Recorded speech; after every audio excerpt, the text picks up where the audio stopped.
বহুল কাঙ্ক্ষিত ত্রয়োদশ জাতীয় সংসদ নির্বাচনের ভোট গ্রহণ কর্মসূচি শুরু হয়েছে আজ সকাল 7:30 থেকে।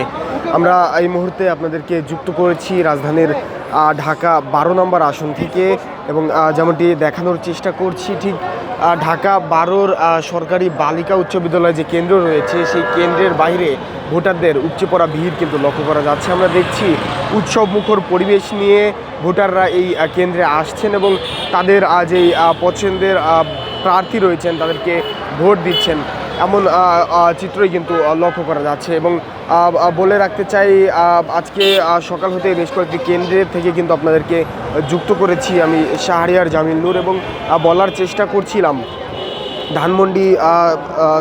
ধানমন্ডি, মোহাম্মদপুর, এবং কিছুক্ষণ আগেই আপনাদেরকে যুক্ত করছিলাম রাজধানীর সরকারি বিজ্ঞান কলেজ থেকে। আমরা দেখেছি বেশ কয়েকটি যে কেন্দ্র রয়েছে সব কেন্দ্রেই কিন্তু উপচে পড়া ভিড় লক্ষ্য করা গিয়েছে, তবে ব্যতিক্রমী কিন্তু লক্ষ্য করা গিয়েছে সরকারি বিজ্ঞান কলেজে।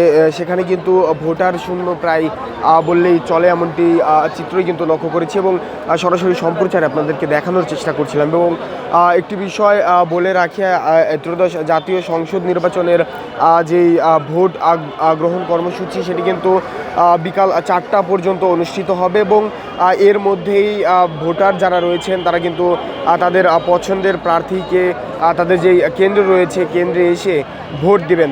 এবং যেমনটি দেখছেন, ঠিক সরকারি বালিকা উচ্চ বিদ্যালয়ের বাইরে ভোটার যারা রয়েছেন তাদের ব্যাপক উপস্থিতি কিন্তু লক্ষ্য করা যাচ্ছে। এছাড়া যদি বলি, আমরা কিছুক্ষণ আগে মোহাম্মদপুর থেকে আপনাদেরকে যুক্ত করেছিলাম, সেখানেও আমরা দেখেছি ভোটার যারা রয়েছেন উৎসব মুখর পরিবেশে কিন্তু উৎসবমুখর পরিবেশে কিন্তু তারা কেন্দ্রে আসছেন। এবং আমরা কথা বলছিলাম কয়েকজন ভোটারের সাথে, তারা কিন্তু জানিয়েছেন যে এবছর অনেকে কিন্তু তাদের যেই প্রথম ভোট সেটি দিয়েছেন। এছাড়া অনেকেই কিন্তু বলছেন যে কোনো ধরনের বাধা বিপত্তি ছাড়াই উৎসবমুখর পরিবেশ নিয়ে তারা আসছেন নির্বাচনে, এবং তাদের যে পছন্দের প্রার্থী রয়েছেন তাদেরকে ভোট দিচ্ছেন, এমন ঘটনাই কিন্তু লক্ষ্য করা গিয়েছে। একটু বলে রাখতে চাই, এখন পর্যন্ত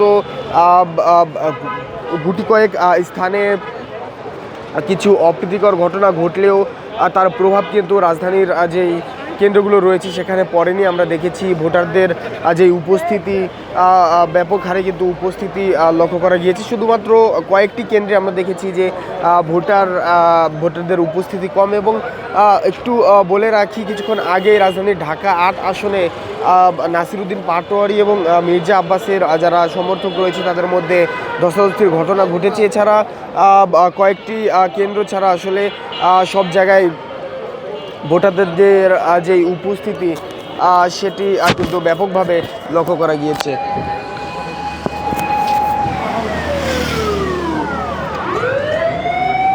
আমরা কথা বলতে চাই একজন,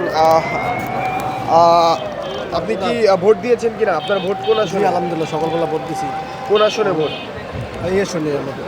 কিন্তু আলহামদুলিল্লাহ আপনাদের সব বিএনপির সম্মানিত সাইফুল ভাই, আলহামদুলিল্লাহ ফিল ভালো সব দিক দিয়ে। জিজ্ঞাসা করতেছি সবাই সাইফুল ভাই কোদাল মার্কা, ইনশাল্লাহ কোদাল মার্কা জয় হবে। কেমন দেখছেন ভোটের পরিস্থিতি? আলহামদুলিল্লাহ সুষ্ঠু নির্বাচন হইতেছে। এবার দীর্ঘ 17 বছর পর সাধারণ মানুষ ঈদের মতো লাগতেছে, মন খুলে ভোট দিতেছে, আর কোনো রকমের কোনো সমস্যা নাই। আপনার কাছে একটু জানতে চাই, কোন ধরনের ভোট কেন্দ্রে আসার সময় কোনো ধরনের বাধা বিপত্তির সম্মুখীন হয়েছে? না, এরকম কোনো বাধা পাই নাই, সুষ্ঠু মতো ভোট হইতেছে, আনন্দের সাথে ভোট। একটি বিষয় বলি, অনেকেই কিন্তু এবছর তাদের জীবনের প্রথম ভোট দিচ্ছে, সেক্ষেত্রে আপনারটা কোনটি ছিল? আপনি কি এর আগেও ভোট দিয়েছেন? আমি আগে ভোট তো দিব দূরের কথা, কেন্দ্রে যেতে পারি নাই। এবার জীবনে 5 কেন্দ্রে গেছি, ভোট দিয়েছি, নিজে আনন্দের ভোট। কেমন লাগছে? অনেক ভালো লাগছে।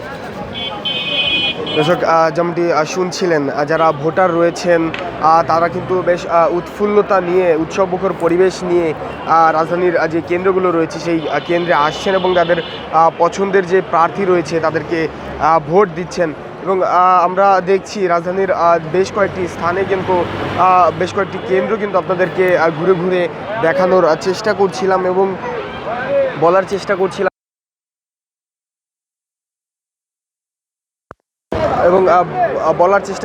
কেন্দ্রের বাহিরে ভোটারদের যেই উপস্থিতি সেটি কিন্তু দেখানোর চেষ্টা করছিলাম এবং যেমনটি শুনছিলেন কিছুক্ষণ আগে আমরা একজন প্রার্থীর সাথে দুঃখিত একজন ভোটারের সাথে কথা বলার চেষ্টা করছিলাম এবং তার থেকে জানার চেষ্টা করছিলাম আসলে অনেকেই এবছর তাদের যে জীবনের প্রথম ভোট সেটি দিয়েছেন এবং বেশ উৎসবমুখর পরিবেশ নিয়ে কিন্তু জাতীয় ত্রয়োদশ সংসদ নির্বাচন অনুষ্ঠিত হচ্ছে। দর্শক, এই ছিল আমার কাছে রাজধানীর 12 আসন থেকে সরকারি বালিকা উচ্চ বিদ্যালয়ে যে ভোট কেন্দ্র রয়েছে তার সর্বশেষ।